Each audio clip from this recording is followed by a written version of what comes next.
22 करना ना हमें, हिंदू सक्सेशन एक्ट।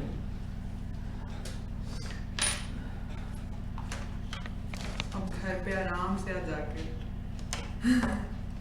थोड़ा ही रहेगा, अब तो लास्ट वीक रहेगा आपका तो। टेस्ट देने हैं यहाँ पर। टेस्ट देना बहुत जरूरी है। Preferential rights to acquire property.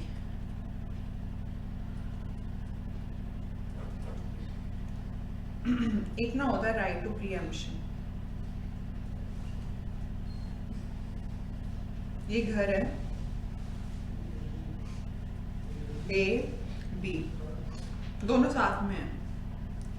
ये इसका घर बिक रहा है ना, तो इसका प्रेफरेंशियल राइट है, ना इसका जो 50 ब्लॉक बाहर है।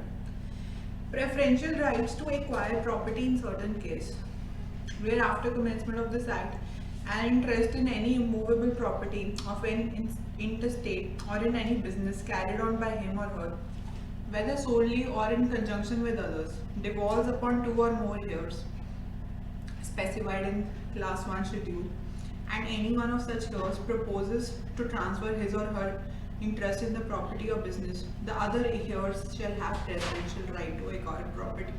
अब let's say कि आप क्या कर रहे हो, भले आपकी सेपरेट प्रॉपर्टी है या फिर जॉइंट फैमिली प्रॉपर्टी है, अगर ये दोनों भाई एक ही घर में रह रहे थे और इसको अपना ये वाले घर का पोर्शन बेचना है, तो प्रेफरेंशियल किसको मिलेगी? अपने ईयर्स को, खास करके क्लास 1 ईयर्स को। क्लॉज 3 में लिखा, मार्क करो, highest consideration for the transfer shall be preferred.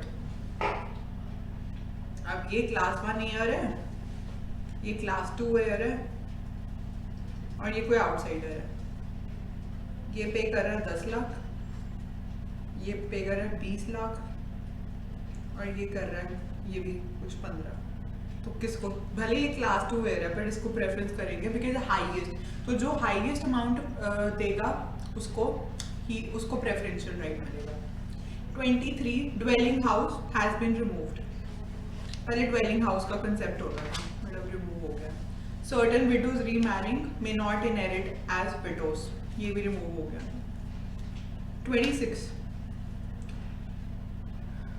25 murderer disqualified. A person who commits murder or abets commission of murder shall be disqualified from inheriting the property of the person murdered. FS1 क्या था?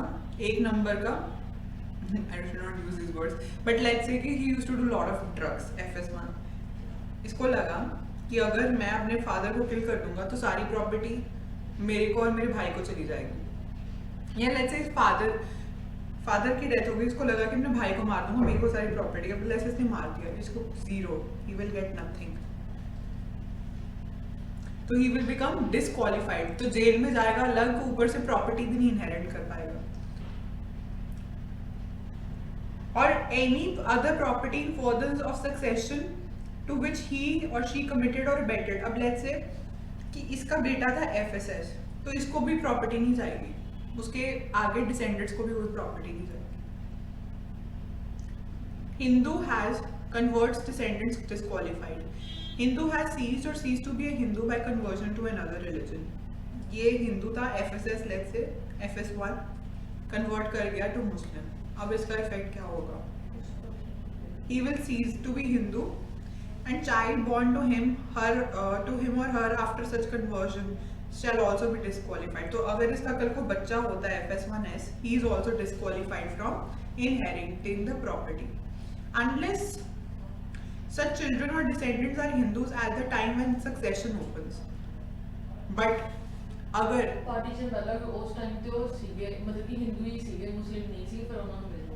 Exactly, अगर partition के time, partition से पहले अगर ये हिंदू थे ना, तो फिर ये क्या कर सकते हैं, ये राइट एक्वायर कर सकते हैं, not otherwise. 28 disease defect etcetera नहीं, succession when heir disqualified. If any person is disqualified from inheriting any property, it shall devolve as if such person had died before intestate. तो मतलब अगर जैसे ये moderate disqualify हो गया ना FS1, तो माना जाएगा कि FSS इसके बनने से पहले ही क्या हो गया था कि सच पर्सन है डाइड बिफोर इंटरस्टेट, इससे पहले प्रॉपर्टी इसको जाती, इसको जाएगी नहीं FSS को। 28 disease defect not to disqualify. No person shall be disqualified from succeeding to any property on the ground of, चार ग्राउंड्स हैं, तीन है, डिजीज, डिफेक्ट, डिफॉर्मिटी। बीमार हो गया, कोई बीमारी लग गई तो क्या होगा, पर्सन शैल नॉट बी, तो जस्ट बिकॉज आप बीमार हो गए हो तो इसका मतलब ये नहीं कि आपको प्रॉपर्टी नहीं मिलेगी, तब तो ज्यादा मिलनी चाहिए, कहाँ से पालोगे। 29 को बोलते हैं cheat.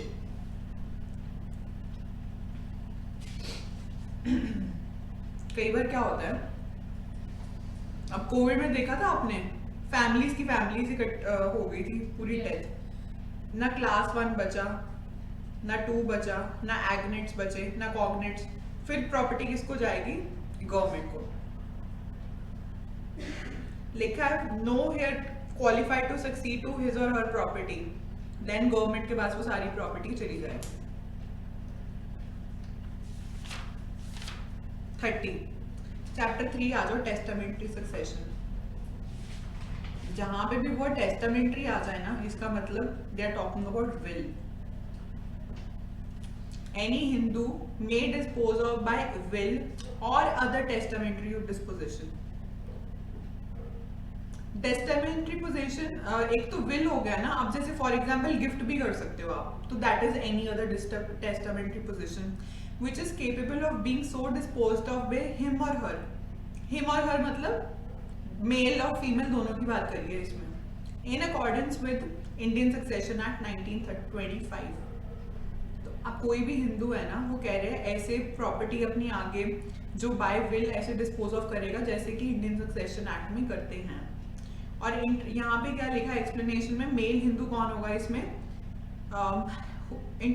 who has interest of member of a Tarwad Tawazi Ilam Kutumba Kavaru in the property of Tarwad Tawazi Ilam Kutumba और Kavaru by him or her। तो इनको भी जाएगी जो ये कुटुम्बा वगैरह। क्लास 1 और क्लास 2 देख लो एक बार। क्लास 1 में कौन कौन आते हैं, son, daughter, mother, son of a predeceased son यानी कि grandson, daughter of a predeceased son, ये सारे, ये जो सन ऑफ अ सन ये तो सारे ही हैं। ये देखना अब फादर आ गया, सन्स, डॉटर्स, सन, ये क्लास 2 इयर्स में आ गए। सन्स, डॉटर्स, डॉटर, सन की डॉटर, तो ये आ गई क्लास 2 है। ब्रदर सिस्टर ये भी आते हैं इसमें।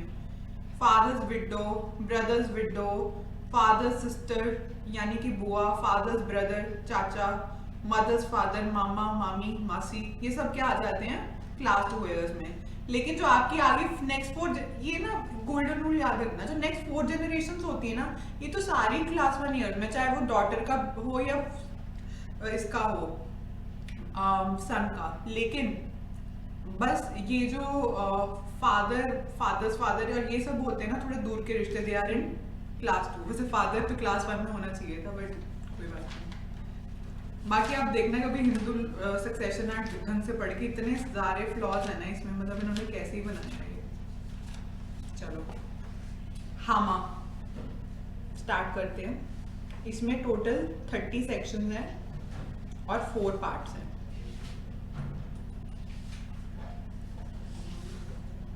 Hindu adoption and maintenance act 1956।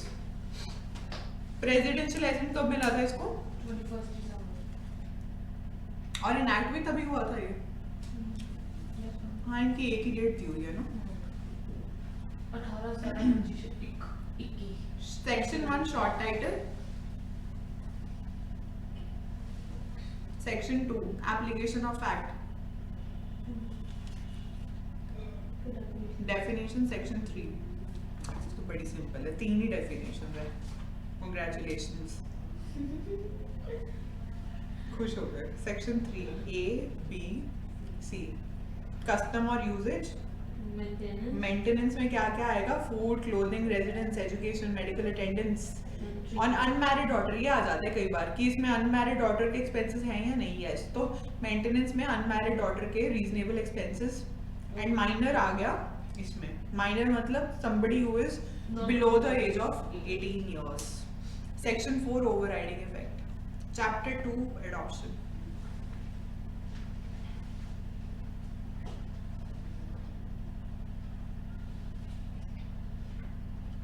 एक सेकंड, अब इसमें कितने चैप्टर्स हैं? ये chapter 2 is regarding adoption, chapter 3 is regarding maintenance.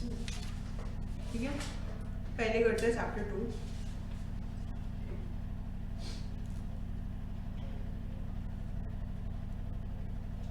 Chapter 2 यहाँ पे सेक्शन 5 में लिखा है adoption regulated by this chapter, कि जो भी एडॉप्शन होगी ना, दे विल, अगर कोई भी एडॉप्शन अगर हिंदू एडॉप्शन या मेंटेनेंस एक्ट के कॉन्ट्रावेंशन में की गई है, यानी कि कोई भी ऐसा प्रोविजन वायलेट करा हामा का, तो it will be considered to be void. तो वो माना जाएगा कि as if it is a void adoption. और वॉइड एडॉप्शन का क्या इफेक्ट होता है, ये क्लॉज 2 में दिया होता है। क्या होता है कि it doesn't create right in favour of adaptive family. Adaptive family, जिसने फैमिली ने अडॉप्ट करा बच्चे को, कोई राइट क्रिएट नहीं होगा उनमें, doesn't create any right in adoptive family, and second thing is doesn't destroy rights of family in which he took birth। और जो उसकी बायोलॉजिकल फैमिली थी उसका अभी भी सारा राइट रहेगा अगर adoption is considered to be void। okay, section number 6 requisite of valid adoption। यहीं पे समझ लो सारा सेक्शन नंबर्स। कितने requisites है इसमें टोटल? 4 ना? Person adopting has the capacity and also has the right. अब जो कैपेसिटी है कि वो अडॉप्ट कौन कर सकता है, अगर मेल की बात करी है तो वो दिया हुआ है सेक्शन नंबर 7 में, फीमेल की बात करी है तो that is given under section 8। And then secondly they are talking about person giving an adoption has the capacity to do so, मतलब जो उसके नेचुरल पेरेंट्स, बायोलॉजिकल पेरेंट्स दे रहे हैं उसकी कैपेसिटी क्या है। So person giving, section 9। Person adopted is capable of being taken in adoption। तो person adopted का दिया हुआ है section number 10। and इसका 4th requisite क्या है? The adoption is made in compliance with other conditions। और बाकी जो conditions हैं वो सारे follow करो। देखो ये 10 sections हमारे यहीं लर्न हो गए। section 6 requisites, 7 में मेल की कैपेसिटी, सेक्शन 8 में female capacity, person who is giving section 9, person who is been given 10। Section number 7, section number 7 में लिखा है कि कैपेसिटी ऑफ मेल हिंदू क्या होगी? He should be of sound mind, male होना चाहिए, male Hindu and not a minor. इसका मतलब माइनर कैन नॉट अडॉप्ट। अब लेट्स से कि प्रोवाइडेड अगर उसकी जो वाइफ थी शी वाज लिविंग, उसका कंसेंट लेना is compulsory, but let's say अगर उसने वर्ल्ड रिनाउंस कर दिया है या she has ceased to be Hindu, or if she has been declared to be somebody of unsound mind, then her consent will not be taken. Explanation, अब अगर more than one wife है ना, तो take consent of all wives. ये है section number 7। Section number 8, capacity of female Hindu to take in adoption. Same capacities है जो हमने सेक्शन 7 में पढ़ी है, बट इसमें यही है कि वो वन वाइफ वाला पॉइंट नहीं है, because polygamy is not allowed. अच्छा, एक और चीज याद रखना है इसमें हामा के लिए, जब ये नहीं होता था हिंदू अडॉप्शन, इससे पहले की जाती थी दत्ता होमन सेरेमनी। अगर लेट्स से कोई बच्चा आपने पहले दत्ता होमन सेरेमनी से अडॉप्ट करा था, तो आज की डेट में उसको वॉइड नहीं मानेंगे, लेकिन 1956 के बाद से हम वही कर रहे हैं adoption. Section 9, persons capable of being given in adoption. अच्छा, जो 2010 याद रखना है क्लियर, इसमें 2010 तक ना सिर्फ जो फादर था वही दे सकता था इन अडॉप्शन एनी किड, लेकिन 2010 के बाद इवन मदर कैन गिव। तो फर्स्ट पॉइंट में लिखा है फादर, मदर और guardian of child, anybody can give the child in adoption. Second है कि अगर फादर और मदर अलाइव है तो उनके पास इक्वल राइट होंगे टू गिव इन एडॉप्शन अगर कोई सन और डॉटर है। लेकिन कई बार क्या होता है कि लेट्स से फादर या मदर में से लेट्स से मदर ने रिनाउंस कर लिया वर्ल्ड, या फिर she ceases to be Hindu, या फिर she was declared to be of unsound mind, तो उस केस में फिर क्या होगा, उसका consent will not be compulsory, तो फिर वो अकेला ही दे सकता है फादर एडॉप्शन में। एंड फोर्थ में लिखा है लेट्स से, फोर्थ में आ जाते हैं गार्जियन के राइट्स। लेट्स से कि फादर और mother, both the father and mother are dead, या they have renounced the world, abandoned the child, or they have considered to be on unsound mind, या फिर parentage of child is unknown, पता ही नहीं है कि let's say he is orphan, he or she is orphan. So in that case what will happen, guardian may give child in adoption, लेकिन इसमें underline कर लो with previous permission of court, इसमें आपको court की परमिशन चाहिए under clause 4। See they are writing child to any person or to himself, या तो guardian किसी और को दे दे अडॉप्शन में, और टू हिमसेल्फ मतलब अपने आप को भी वो अडॉप्शन में दे सकता है। कई बार क्या होता है गार्जियन जैसे कई नेबर्स होते हैं, they are very attached to the kid, है ना, तो वो भी अडॉप्ट कर सकते हैं। 9 clause 5, लेकिन बहुत बड़ी इसमें रिस्ट्रिक्शन है that you can not give any consideration और रिवॉर्ड, पर इंडिया में यही होता है कि just because you are taking kid in adoption इसका मतलब ये नहीं कि बदले में पैसे लेके फिर बच्चा लोगे। This is section 9। Explanation, guardian means person having care of person और ऑफ प्रॉपर्टी। इसमें ये हो सकता है कि गार्जियन जो अपॉइंटेड था या तो उस पर्सन की रिस्पॉन्सिबिलिटी उसके ऊपर होती है या फिर प्रॉपर्टी की। एंड इसमें क्या क्या इंक्लूड होता है, आपके टेस्टामेंट्री गार्जियन भी इंक्लूड हो जाते हैं और आपके गार्जियन अपॉइंटेड बाय कोर्ट भी हो जाते हैं। टेस्टामेंट्री गार्जियन कौन होते हैं, बाय विल, जैसे अगर फादर या मदर लिख के जाते हैं कि मेरे बाद इसकी let's say aunt she will be responsible, तो टेस्टामेंट्री गार्जियन वो होती है। और अगर टेस्टामेंट्री गार्जियन नहीं होता, विल नहीं होती कोई, फिर कौन होता है, कोर्ट अपॉइंट कर सकता है। Section 10, person who may be adopted, तो किसको उसको अडॉप्ट कर सकते हो, हिंदू होना चाहिए, not already adopted, not be married, but अगर कस्टम अलाउ करता है तो कर भी सकते हो adopt, and who has not completed the age of 15 years, लेकिन इसमें भी कस्टम, तो ये वाले मैरिड और 15 इयर्स वाले पॉइंट दोनों में कस्टम वाली चीज याद रखना, एंड 15 इयर्स वाली। Section 11, other conditions of valid adoption, ये बहुत बढ़िया है बट हम थोड़ा इसको शॉर्टकट में समझते हैं। Section number 11, other conditions.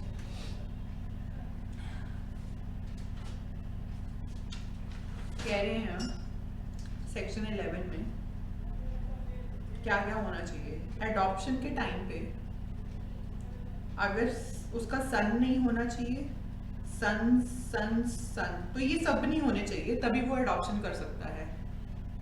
सन नहीं होना चाहिए, फिर उसके आगे मतलब 3-4 जनरेशन नहीं होनी चाहिए, उसकी कोई डॉटर नहीं होनी चाहिए, प्लस सन्स डॉटर नहीं होनी चाहिए। और अगर एडॉप्शन करनी है बाय मेल और female, let's say male adopt कर रहा है तो वो फिर जो चाइल्ड गर्ल है उन दोनों के बीच में गैप होना चाहिए 21 इयर्स का एटलीस्ट, एंड फीमेल अडॉप्ट कर रही है बॉय चाइल्ड, देन उनमें भी 21 इयर्स का गैप होना चाहिए बस। 1 2 3, तो इसमें 3 generation, S S S S S triple S, और इसमें डॉटर और सन्स डॉटर बस।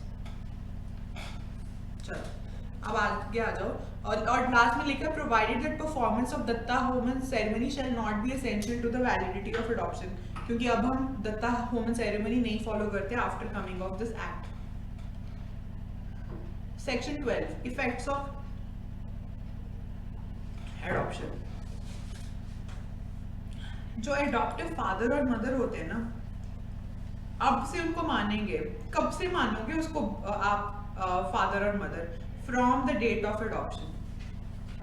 जैसे देखो, जैसे जो ये होता है ना, कई बार what they ask you from date of birth or from date of adoption.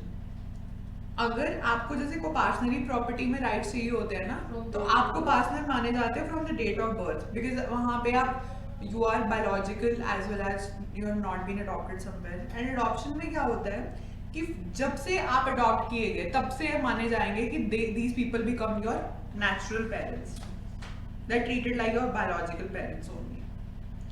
Proviso, a child can't marry anyone from his natural family। अब जैसे ये देखो, अगर ये फॉर एग्जाम्पल देखना इधर, ये सन है और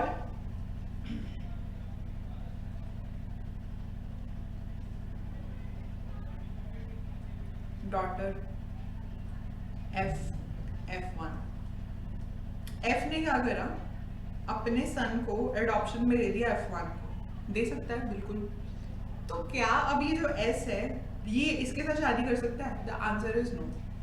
सो the child can not marry any person whom he could or not have if he or she had। अगर वो कंटिन्यू करता अपनी नेचुरल फैमिली में तो वो नहीं कर सकता था ना शादी, तो अब भी नहीं कर सकता। मुस्लिम लॉ में भी ऐसे कुछ प्रोविजन दिए हुए हैं same. Second, property vested by biological parents shall continue to vest in child। Any property which vested in adopted child before the adoption shall continue। General rule ये है कि जो उसको पेरेंट्स से प्रॉपर्टी मिली थी ना अपने बायोलॉजिकल पेरेंट्स से, that will continue to adopt. Adopted child shall not to divest any person of any state which vested him or before adoption। लेकिन लेट्स से कि अगर जो चाइल्ड था he was adopted and the property उसके adopt होने से पहले इस फैमिली में जिसमें आ रहा है वो ऑलरेडी पार्टीशन हो चुका था, तो उसमें उस प्रॉपर्टी की कोई नहीं मिलेगा। इसका मतलब डाइवेस्ट, यानी कि एक होता है ना इन्वेस्ट, डाइवर्स मतलब he can't go for opening of the partition. Then next is section number 13। 13 is right of adoptive parents to dispose of their property। अब जो adoptive parents है ना उनके पास very much right है। अब just because उन्होंने adoption में ले लिया इसका मतलब ये नहीं है अब वो चाहे तो ट्रांसफर इंटरवीवोस कर सकते हैं, यानी कि किसी को अपनी प्रॉपर्टी दे भी सकते हैं ट्रांसफर से और बाय विल भी दे सकते हैं, provided it's not their coparcenary property. Coparcenary property में तो बाय बर्थ इसका राइट है, सेपरेट प्रॉपर्टी की बात कर रहे हैं 13 में। 14 में determination of adoptive mother in certain cases. If there is let's say कि अब क्या हुआ इसमें, there is a family and that family adopted one kid, this is husband, this is wife and this is child. तो अगर इसकी one wife होगी तो इसको बोलेंगे अब आज की डेट में एडॉप्टिव मदर। अगर इसकी लेट्स से दो वाइफ्स थी W1 and W, then what will happen? Then they senior most to be adoptive mother and rest to be step mothers। तो अगर W1 senior wife है ना तो senior को बोलेंगे adoptive mother and इसको W को बोलेंगे step mother। If widow और अगर कोई widow है, मेरे husband है W, child, अब लेट्स से एच की डेथ हो गई, अब ये विडो है या फिर लेट्स से इसकी कभी शादी नहीं हुई, if she adopts a child and अगर इसकी सब्सिक्वेंटली कभी मैरिड कर जाती है, सॉरी विडोअर लिखा है, विडोअर और बैचलर, अगर वाइफ की डेथ हो गई थी इसकी तो फिर जो उसकी सब्सिक्वेंटली किसी को मैरी करेगा तो उसकी वो मानी जाएगी स्टेप मदर। प्लीज याद रखना स्टेप मदर। एंड अगर कोई अनमैरिड वुमेन है या कोई विडो है वो अडॉप्ट करती है चाइल्ड तो उसका जो सब्सिक्वेंटली मैरिज होगी जिससे उसको बोलेंगे अडॉप्टेड फादर, नहीं वो स्टेप फादर, हाँ सॉरी स्टेप फादर। तो सब केसेस में मतलब सिर्फ एक जो फर्स्ट केस में अडॉप्टिव मदर है, बाकी सब में स्टेप है और senior most will be adoptive. 15 valid adoption not to be cancelled. अगर एक बार बच्चा अडॉप्ट कर लिया, पहले अपना मन बना लो, अब you can't return to his birth family, ना ही तुम उसका रिनाउंस कर सकते हो status. 16 presumption as to registered document with respect to adoption. उसमें क्या करेगा, they will shall presume that adoption is made in compliance of this act. अगर कह रहे हैं कि कोई भी ऐसा डॉक्यूमेंट है जो कोर्ट के सामने आपने रजिस्टर करा है और बकायदा उसमें जो पर्सन गिव एंड टेक कर रहे थे अडॉप्शन में उन्होंने साइन भी करी है अडॉप्शन, तो हम ये प्रिज्यूम करेंगे, शैल प्रिज्यूम करेंगे कि adoption was valid. 17 prohibition of certain payments. मैंने बताया ना कि कोई पैसों का लेन देन नहीं कर सकते हो, और लेट्स से कर लिया तो फिर पनिशमेंट मिलेगी 6 मंथ्स और विद फाइन और विद बोथ। आ जाओ चैप्टर नंबर 3 मेंटेनेंस पे।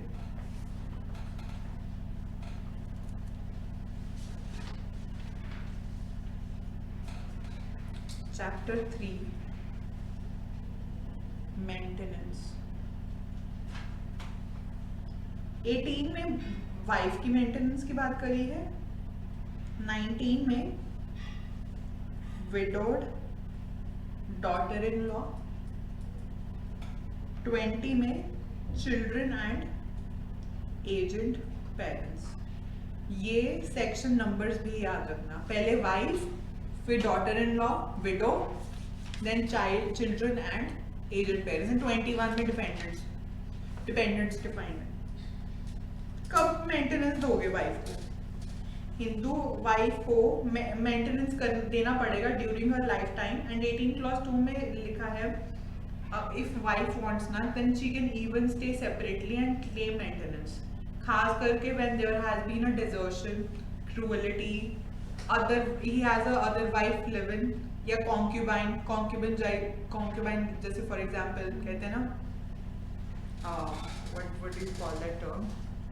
उसने एक और रखी होती है। हाँ एग्जैक्टली, कॉन्क्यूबाइन, कन्वर्जन, या जस्ट कॉन्क्यूबाइन में फॉर एग्जांपल कोई भी लिव इन रिलेशनशिप में रह रही है उसका लड़की, जस्टिफाइड बाय लिविंग सेपरेटली, तो इन केसेस में wife can claim maintenance. And third है, लेकिन wife is not entitled to any separate maintenance, ये याद रखना।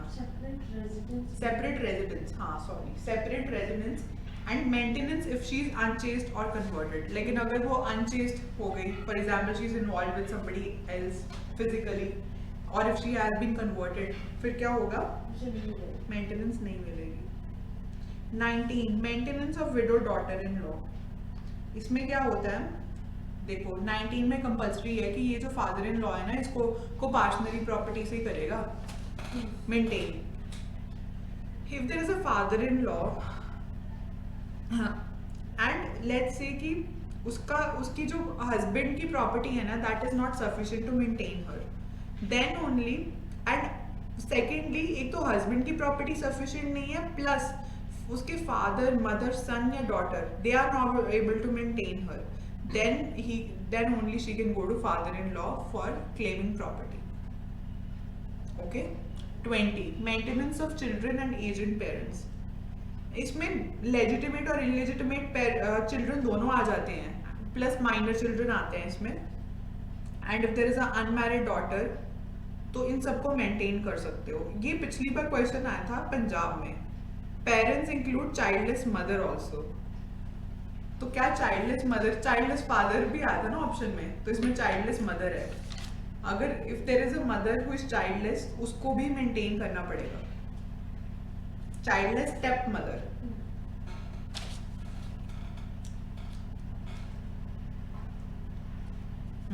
Next 21 dependents. डिपेंडेंट्स कौन कौन होंगे? देखो एक ना ऐसे चार्ट बना लेते हैं।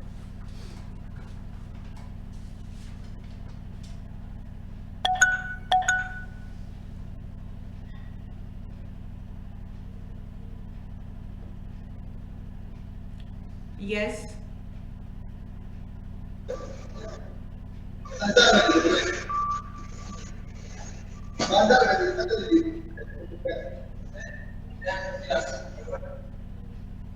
I can't hear you.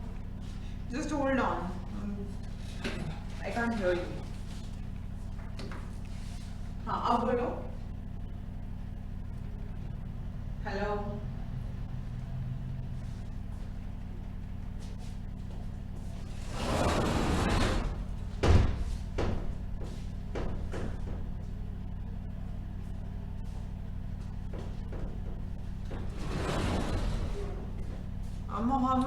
my system is not working. Can you please type on the chat box? I'll address your query. मुझे आवाज़ सुनाई नहीं दे रही है, बहुत डिस्टर्बेंस आ रही है बैकग्राउंड में.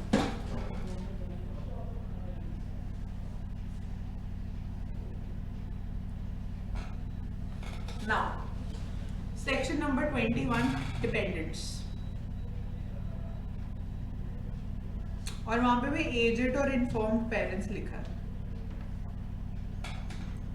डिपेंडेंट्स में कौन कौन आ जाएगा? Let's just see. Okay, later then, fine. At the end you can ask me. 21 dependents.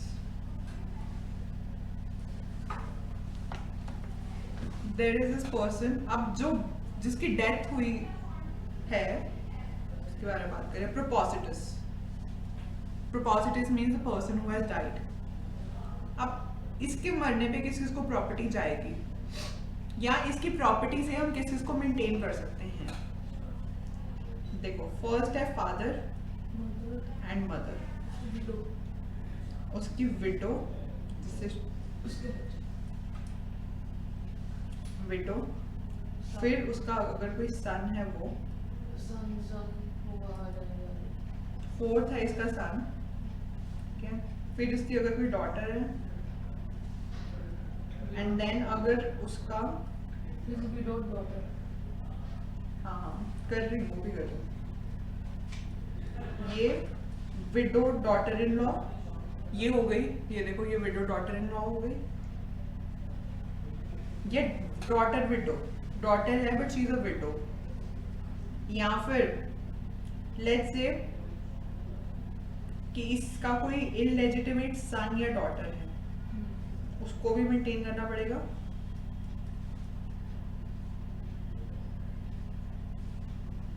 एक तो इसका हो गया, सन हो गया. एंड इसमें अब लेट्स से कि ही हैज अनदर सन. एक सेकेंड. अब जैसे ये देखो, ये सन है, इसकी डेथ हो गई. ये देखना, ये this is the son and इसकी डेथ हो गई. And then he has a widow. इसको मेंटेन करना पड़ेगा. एंड लेट्स से ही हैड 2 सन्स. तो प्रोपोसिटस का सन, प्रोपोसिटस का जो प्रीडिसीज सन है उसकी वाइफ को मेंटेन करना पड़ेगा, प्लस उसके बच्चों को मेंटेन करना पड़ेगा. प्रीडिसीज सन सन. एंड लेट्स से कि इनमें से भी एक कि इसकी डेथ हो जाती है, यानी कि इसकी अगर ग्रैंड सन की डेथ हो जाती है प्रोपोसिटस के, और उसकी कोई विडो है, तो ग्रैंड डॉटर इन लॉ को भी मेंटेन करना पड़ेगा. एंड लेट्स से इसकी मतलब ये देखो 1 2 3 4 मैंने बताया ना कोपासनस. तो ये इसका लॉजिक है. अगर ये प्रोपोसिटस है, इसके बेटे की डेथ हो गई, फिर उसके ग्रैंडसन की डेथ हो गई, तो ग्रेट ग्रैंडसन भी इससे मेंटेनेंस ले सकता है. So he is great grandson. In easy words I am explaining. Now let's say there was a daughter.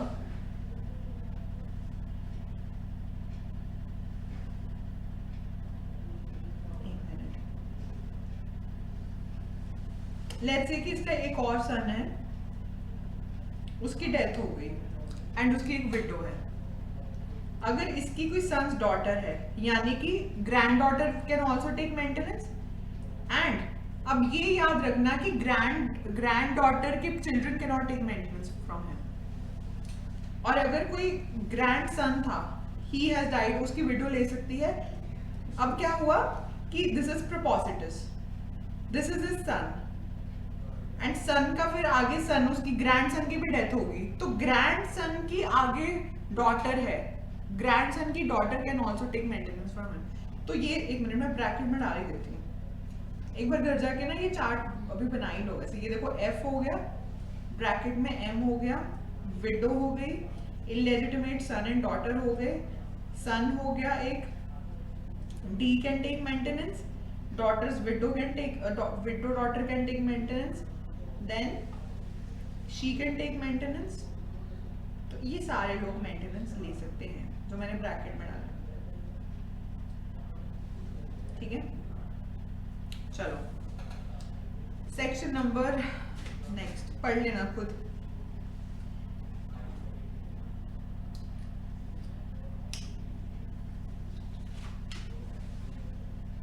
Maintenance of dependence. Maintenance of dependence is given under section number 22. ये याद रखना कि जो लीगल रिप्रेजेंटेटिव्स होते हैं and dependents, they are not one and the same thing. So subject to the provisions of subsection 2, the heirs of deceased Hindu, there's a Hindu who has died, are bound to maintain dependence of all deceased out of estate inherited by him from deceased. तो ये जो हमने साथ chart पढ़े हैं ना, इसकी property से इन सबको मेंटेन कर सकते हैं. Clause 2, when where a dependent has not obtained by testamentary or intestate succession. Now let's say कि he died without making will. Then what will happen? Any share in the estate of Hindu dying after commencement of this act, the dependent shall be entitled subject to the provision of this act from those who take the estate. तो जो वैसे liable Hindu succession act में जिनको share मिलता ना, उनको इसमें भी मिल सकता है. This is what they are saying.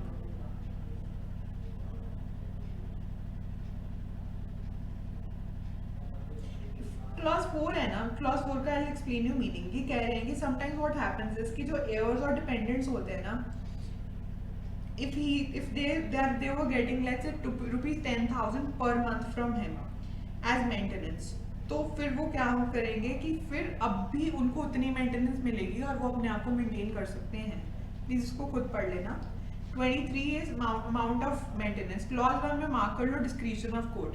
अब मेंटेनेंस कितनी होगी ये कोर्ट के डिस्क्रिशन पे डिपेंड करता है. अब कोई ज़्यादा लेट्स से वो कंप्लीट डिपेंडेंट था, लेट्स से सन और डॉटर, वो बहुत ज़्यादा डिपेंडेंट थे तो उनको ज़्यादा मिलेगी.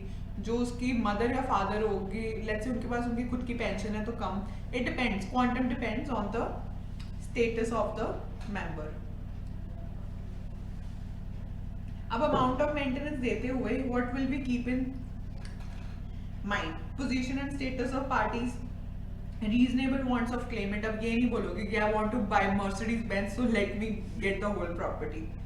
If the claimant is living separately, whether claimant is justified in doing so, value of claimant's property and any income derived from such property. So all of these things and number of persons who are entitled to maintenance, ये सारी चीजें हम देखेंगे. Plus ये भी देखोगे clause 3 में कि what is the net value of the estate of deceased after providing payment of its debt. ये ना हो ना कि आप 50 लोगों को अब लेट्स से उसकी विडो को तो पूरी हुई नहीं, बाकी सब लोगों को आपने दे दी. So this has to be seen. Clause B, if the provision if any made under a will of deceased of the dependent, and ये भी देखोगे कि कहीं वो will तो नहीं बना के गया था कि सारी प्रॉपर्टी मेरी सिर्फ वाइफ को ही जाएगी, then nobody will get anything else. See degrees of relationship between the two. अब इसके नियर कौन होगा? इसकी विडो नियर होगी या ये SSD नियर होगी जो उसकी ग्रैंड सन की डॉटर है? ये सारा कुछ reasonable wants of dependent, past relation वगैरह वगैरह खुद पढ़ लेना. 24 claimant to maintenance should be a Hindu. जो अब ये क्लेम कर रहे हैं ना, ये मेंटेनेंस, ये सारे categories, they should also be Hindu. Amount of maintenance may be altered on charge of circumstances. अब कल को इसकी जो ग्रेट ग्रैंड डॉटर है जिसको मेंटेनेंस देगी थी, शी बिकेम अ जज, तो अब मेंटेनेंस नहीं मिलेगी because she is earning. 26 debts to have priority. Deceased shall have priority over the claims of his dependents for maintenance. जो कह रहे हैं कि subject to the provision of section 27. अब section 26, sorry, let me read it again. Subject to the provisions contained in section 27, debts of every description contracted or payable by the deceased shall have priority over the claim of his dependents for maintenance. तो कह रहे हैं कि जिनको आपने maintain करना है ना, उनकी प्रायोरिटी हम मतलब देनी पड़ेगी उनको प्रायोरिटी, जिनको एक्चुअली हमने सिर्फ मेंटेन करना था. अब सेक्शन 27 में क्या है? Maintenance when to be charge. Now sometimes what happens is, देखो जनरल रूल ये है कि जो चार्ज है वो विद रिस्पेक्ट टू मेंटेनेंस आप नहीं क्रिएट कर सकते हो. लेकिन अगर लेट्स से कोई विल थी या कोई डिग्री ऑफ कोर्ट है, वो बोल रही है कि चार्ज क्रिएट करो. फॉर एग्जाम्पल जो कोर्ट है वो फादर को बोल सकता है कि you make charge in favour of your daughter, कि हर महीने इसको इतनी मेंटेनेंस जाएगी. तो कह रहे हैं जब मेंटेनेंस चार्ज थी ना, तो that charge will have priority. अगर स्पेशली कोर्ट ने बोला था तो आई am reading it. A dependent's claim for maintenance under this act shall not be a charge on a state. तो this is a general rule कि charge नहीं create करोगे maintenance देने के लिए unless one has been created by will, by decree of court, by agreement between dependent and owner of the estate or portion. तो अगर आपने charge create करा हुआ था then you can give that maintenance. तो ये priority, तो इसलिए पहले बताया इन्होंने 26 में कि debts जो मेंटेनेंस की होगी डेट्स विल हैव प्रायोरिटी. जो सॉरी 26 को ना 26 के बारे में I had to tell you one thing. For example he had to pay a debt to a third party. He owed ₹10 lakhs to a third party. तो पहले third party का date पे करो फिर मेंटेनेंस का दो. लेकिन अगर 27 में कोर्ट नहीं बोला चार्ज क्रिएट करो तो फिर दोनों को सब्सिक्वेंटली आप दोगे. वो क्रेडिटर को भी दोगे प्लस जिसके फेवर में चार्ज क्रिएट करा था उसको. 28 effect of transfer of property on right of maintenance. For example जो फादर है वो हर महीने रेंट देता है फॉर ₹50,000 एवरी मंथ.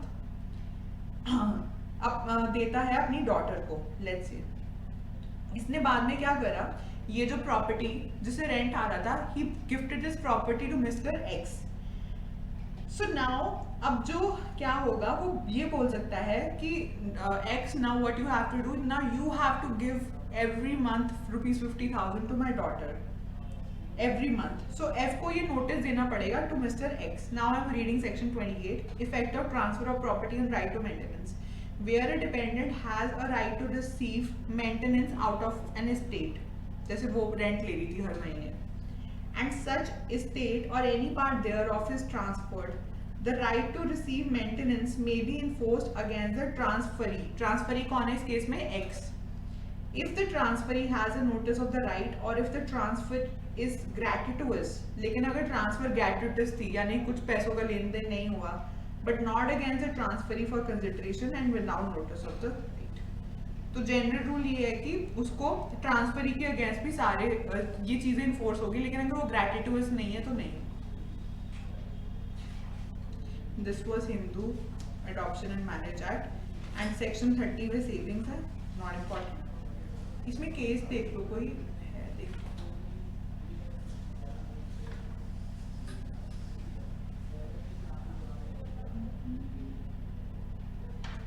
एक ही केस है इसमें, लिख लो. Laxmikant Pande versus union of India. Laxmikant Pande inter country adoption can also be done, है ना. तो क्या हुआ, कोई फॉरेनर भी वो बच्चा अडॉप्ट कर सकता है, लेकिन उसमें फिर जो कारा गाइडलाइंस है वो होंगी. यस वो है हर्बर्ट कोनरो वर्सेस क्रिस्टियन. क्या हर्बर्ट कोनरो वर्सेस क्रिस्टियन. वो भी है. और केसेस देख रही हूँ मैं विच आर इम्पोर्टेंट. इसमें ज़्यादा आते नहीं केसेस, इसमें मैंने दिए ही नहीं है. एक आध होंगे एमसीक्यूज में, देख लेना. इसमें आते नहीं है ज़्यादा केसेस. चलो अब now final act Hindu guardianship act.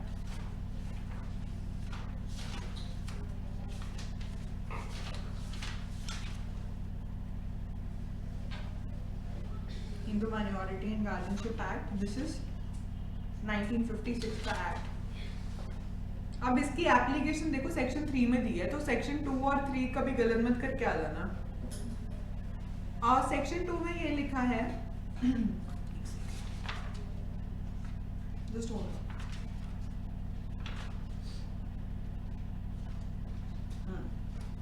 देखो सेक्शन 2 में लिखा है the provisions of this act shall be in addition to and not save as hereinafter expressly provided in derogation of Guardian and Wards Act. मतलब कोई भी चीज जो Guardian and Wards Act 1890 में दी है उससे उसको in addition to this act पढ़ोगे, ना कि inconsistently नहीं पढ़ोगे. इन दोनों एक्ट्स को साइड बाय साइड चलेंगे.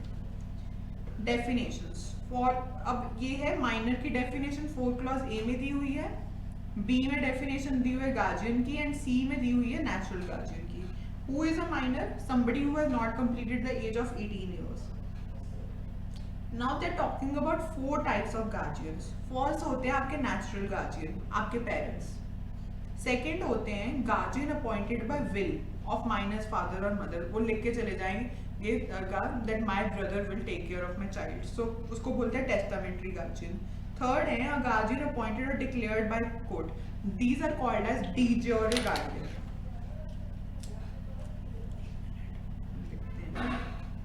Section number 4 clause B. First हो गए आपके नेचुरल गार्जियन, सेकंड हो गए आपके टेस्टामेंट्री गार्जियन, थर्ड हो गए आपके डी ज्योर गार्जियन एंड बाकी लिखा है other guardians which are declared under court of wards act. C में लिखा है गार्जियन, नेचुरल गार्जियन कौन होता है, which are given under section 6। और एक आपके ना डी फैक्टो गार्जियन भी होते हैं, बट ऐसे डी फैक्टो गार्जियन क्या होते हैं, फॉर एग्जाम्पल किसी से लव एंड अफेक्शन हो गया आपका, कई होते हैं ना जैसे ग्रैंड चिल्ड्रन होते हैं, उनकी बहुत ज़्यादा अटैचमेंट हो जाती है मदर उससे, बच्चे से अटैचमेंट हो जाती है दादा दादी की। सो व्हाट हैपेंस इज अगर लेट्स से कल को मदर और फादर की डेथ हो गई तो because of that love and affection वो गार्जियन बन जाते हैं। देन सेक्शन नंबर 5 तो ओवरराइडिंग इफेक्ट है। अब इसको ना ऐसे थोड़ा चार्ट बना के याद रखते हैं, मेन तो सेक्शन नंबर्स ही हैं। सेक्शन 6, 7, 9, 11। 6 में क्या है, नेचुरल गार्जियन। नेचुरल गार्जियन कौन होते हैं, मदर फादर। अगर कोई अनमैरिड बॉय और गर्ल है उसके लिए होंगे father and mother, okay. And 5 years old child है तो उसके लिए होगी मदर।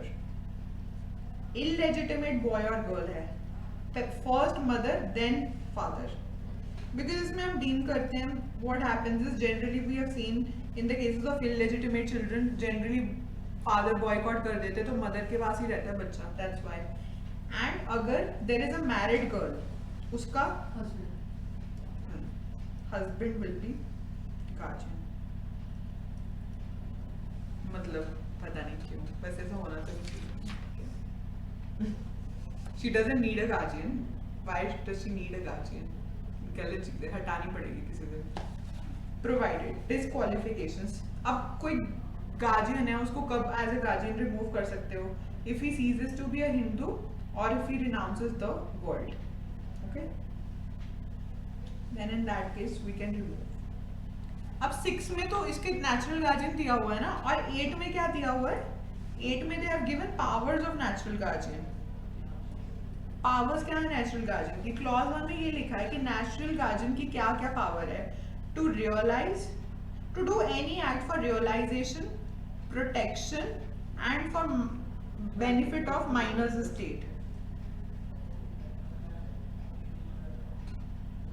अब वो प्रोटेक्ट, अब जैसे जो प्रॉपर्टी होती है, कई होती है ना प्रॉपर्टी बचपन से बच्चों के नाम होती है, अब वो सारी प्रॉपर्टी को प्रोटेक्ट करने का, रियलाइज करने का सारा किसका होता है, राइट होता है या लाइबिलिटी होती है नेचुरल गार्जियंस के ऊपर। But guardian in no case can in no case bind minor by personal covenant.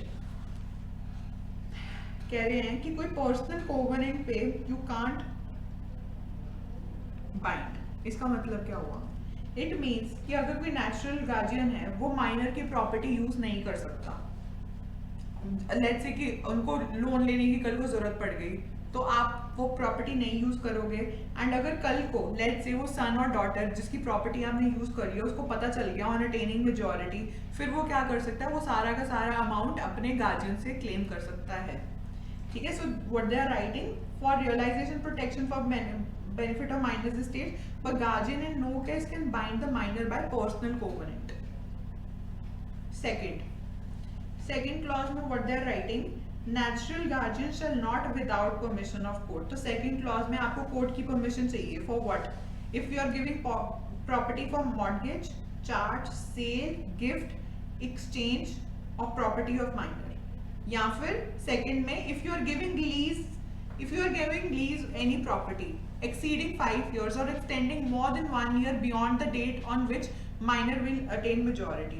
For example, अब जो FSS है, let's say he will become major on 1/1/2019, मतलब ऐसे कोई डेट था कि ये 1/1/2019 को इसने मेजोरिटी अटेन करनी थी, एंड FS अगर चाहे तो he can give that property for lease for till 1/1/20. जैसे let me read it.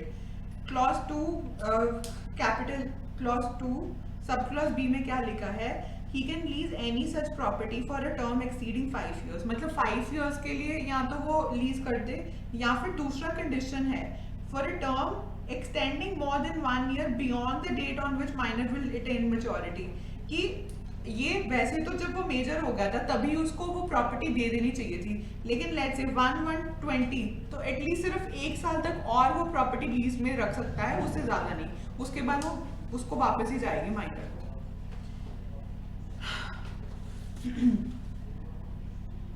Clause 3 में कह रहे हैं कि इसका इफेक्ट क्या होगा अगर आपने क्लॉज 1 या क्लॉज 2 का कॉन्ट्रावेंशन कर दिया। लेट्स से कि क्लॉज 2 में कोर्ट की परमिशन नहीं ली, या क्लॉज 1 में पर्सनल यूज के लिए प्रॉपर्टी यूज कर ली, so that will be voidable.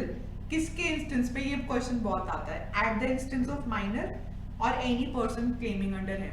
या तो माइनर ही बोलेगा कि इसको वॉइडेबल करो, या फिर कोई उसका लेट्स से उसके अंडर जो क्लेम कर रहा था राइट्स वो भी कर सकता है, वॉइडेबल कर सकता है, डिक्लेयर ऐसी ट्रांजैक्शन को। देन क्लॉज 4 में लिखा है कि क्लॉज 2 में ना you will not mortgage property, create charge unless it is unless court को लग रहा है कि नहीं एक्चुअली बहुत ज़्यादा नेसेसिटी थी, ये एविडेंट लग रहा था, पता है कि जो प्रॉपर्टी के रेट हैं वो जैसे कोविड में देखा था एकदम प्रॉपर्टी के रेट कितने डाउन हो गए थे। अगर लेट्स से आपको ऐसी कोई सिचुएशन लग रही है कि फ्यूचर में बहुत प्रॉपर्टी डाउन हो सके, तो आप फटाफट क्या कर सकते हो, उसको बेच सकते हो, मॉर्गेज कर सकते हो, लेकिन कोर्ट की परमिशन लेके। क्लॉज 5 में क्या लिखा है कि जो गार्जियन एंड वार्ड्स एक्ट में आप कैसे परमिशन लेते हो, तो उसका प्रोसीजर दिया हुआ है सेक्शन नंबर 29 में of that act, and you have to follow that act, that's it. अब आ जाओ नेक्स्ट सेक्शन नंबर 9 पे। Section number 7 we have skipped. ये तो 6 में हो गया नेचुरल गार्जियन, 8 में हो गया power of natural guardian, and कह रहे हैं कि जो अडॉप्टेड सन होता है, वैसे तो अडॉप्टेड डॉटर भी लिखना चाहिए था, बट पहले के जमाने में लोग सिर्फ सन ही अडॉप्ट करते थे ना, इसीलिए दे हैव रिटन अडॉप्टेड सन।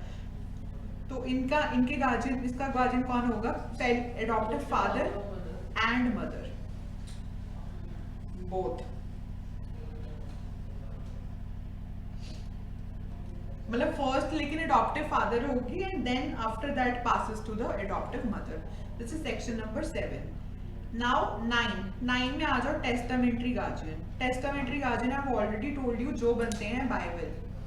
अब टेस्टामेंट्री गार्जियन कौन अपॉइंट कर सकता है? फादर और मदर ही अपॉइंट कर सकते हैं सिर्फ। अब लेट्स से कि फादर ने कोई टेस्टामेंट्री गार्जियन अपॉइंट करा, तो अब उसकी जो गार्जियनशिप है that will not come into force if mother is alive. For example let's take an example, this is father and this is mother. इन्होंने क्या करा, अपने बच्चे के लिए फादर ने एक विल क्रिएट कर दी, उसमें लिखा कि my brother will take care of my child. अब इसकी डेथ हो गई, तो अब अगर मदर अलाइव है ना तो इसका कोई राइट नहीं बनता इसके ऊपर, तो फिर प्रेफरेंस किसकी है? मदर की, ना कि father. For illegitimate child mother will appoint the child, mother के लिए अपॉइंट करेगी child. And if father disentitles to act or dies, अब लेट्स से कि वो डिसएंटाइटल हो गया, उसने कन्वर्ट वगैरह कर लिया, कुछ भी हो गया, तो फिर उस केस में मदर अपॉइंट करेगी टेस्टामेंट्री गार्जियन, एंड अगर फादर की डेथ होगी then mother will act as a guardian. Section number 10, incapacity of minor to take as guardian of property. Section number 10 में क्या लिखा है? 9 we have done। हाँ, a minor shall be incompetent to act as guardian of the property of any minor। Obviously, इसको पहले खुद ही एक guardian चाहिए, तो वो कैसे गार्जियन बन सकता है किसी और माइनर के लिए? इतनी ऑब्वियस चीज लिखी हुई है 11 डी फैक्टो गार्जियन जो मैंने आपको बताया था तो अच्छा एक और चीज है जो ये डी फैक्टो गार्जियन होता है ना he is not an ad hoc guardian but ये क्या करता है ये मैनेज करता है affairs of the infant obviously ये वो वाले होते हैं they are not appointed by any court but they are interested in minor because of love and affection towards him और हर डी फैक्टो गार्जियन क्या लिखा है de facto guardian not to deal with minor's property तो ये तो बिल्कुल भी deal नहीं कर सकते माइनर की प्रॉपर्टी के साथ section number 12 guardian not to be appointed for minor's undivided interest in joint family property देखो इसका रीजन क्या है कि आप गार्जियन अनडिवाइडेड प्रॉपर्टी के लिए क्यों नहीं कर सकते जो कर्ता ऑफ द फैमिली होता है जो उसका ग्रैंडफादर है he is the karta of the family तो जब ऑलरेडी करता है तो why do you need actually somebody to manage his family property right लेकिन लिखा है provided that nothing in this section shall be deemed to affect the jurisdiction of high court to appoint a guardian लेकिन अगर high court चाहे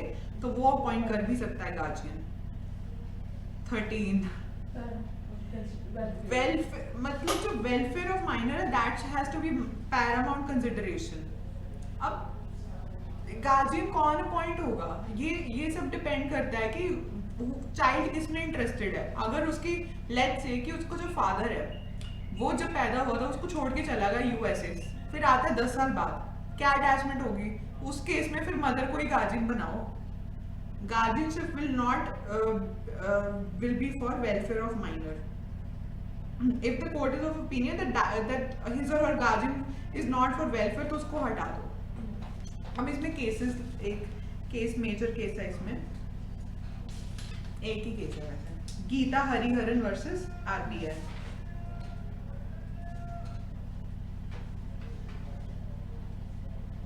this case they said कि mother will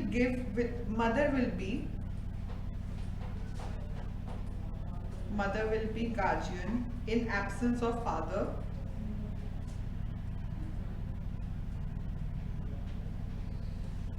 देखो actually ये 2010 में ये बहुत कंट्रोवर्सी बिकॉज जब हमने ये पढ़ा था नेचुरल गार्जियन आप सेक्शन 6 खोलो जरा यहाँ पे लिखा है ना कि father and after him mother court ने बोला है कि how will you interpret this word after him इन्होंने बोला है आफ्टर हिम यानी कि फॉर एग्जाम्पल अगर फादर कन्विक्ट हो गया he is in jail right now तो ऑब्वियसली मदर ठीक है तो ये हो गया आपका अब इतनी जल्दी नहीं रुको सेक्शन 1 से लेके 5 तक आप मैनेज कर लोगे 6 नेचुरल गार्जियन 8 में उसकी पावर्स है 7 में अडॉप्टेड है क्या 7 में अडॉप्टेड सन होगा उसके तो कौन होगी गार्डियंस अडॉप्टेड सन फिर 9 में टेस्टामेंट्री गार्जियन फिर 10 माइनर नहीं हो सकता 11 में 11 में वो है ना डी फैक्टो वाला है 12 कि अनडिवाइडेड करता वाला 13th में welfare okay I am ending this live session ending नहीं I am stopping actually just wait hold on हाँ मुझे पता है